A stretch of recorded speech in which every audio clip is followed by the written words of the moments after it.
বন্ধুরা আসসালামু আলাইকুম।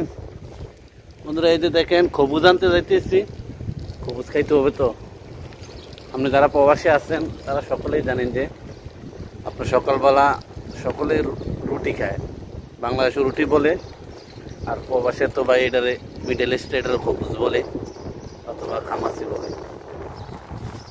আমরা যাইতেছি আনার জন্য, অবশ্যই গাড়ি আছে, গাড়ি লিয়ে বাড়িছি না, আপনার সাইকেল লিয়ে বাড়িছি, সাইকেলও একটা আছে, সাইকেলটা লিয়ে বাড়িছি।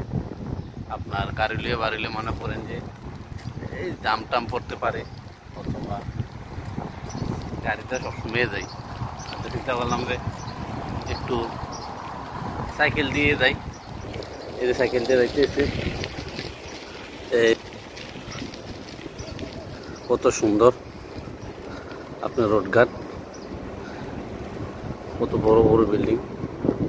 আমি যেখানে থাকি আমি সব মনে করেন যে আপনার ভিআইপি এলাকা, আপনার ইয়া কম, যে স্থানীয় ব্যক্তি কম, এখানে সব ভাড়াটিয়া, সবাই ভাড়া, সব ভাড়া থাকে,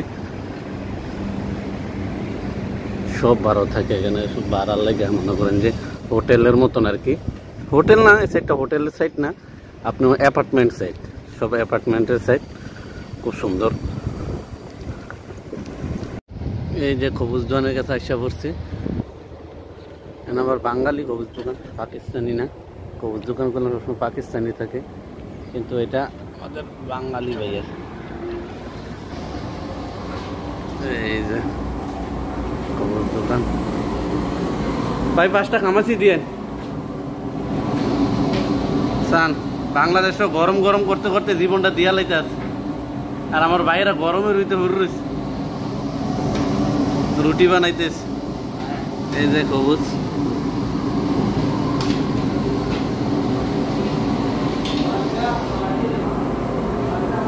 একটু গরম পাইয়ে মনে করেন যে সিলে সিলে শুরু করে দিচ্ছে, আর তারা 24 ঘন্টা মনে করেন যে আপনার চুলার দ্বারে থাকে, প্রচুর কষ্ট করে। এই যে খবুজ নিয়ে লাইলাম, এখন রুমে চলে যাবো সোজা। রুমে যেয়ে মনে করেন যে খাওয়া দাওয়া কইরা, ফ্ল্যাট একটা খালি হয়েছে, এটারে ছবি টবি ফাটাবো মালিকের কাছে, দেখবো যে কী ক্ষতি হয়েছে না হয়েছে, সব কিছু পাঠাইতে হবে। তারপরেই মনে করেন যে মালিক আসবে, আইসা চেক করবে, চেক করে মনে করেন যে দেখবে যে হ্যাঁ কী কী ক্ষতি হয়েছে। ভালো থাকবেন, আসসালামু আলাইকুম।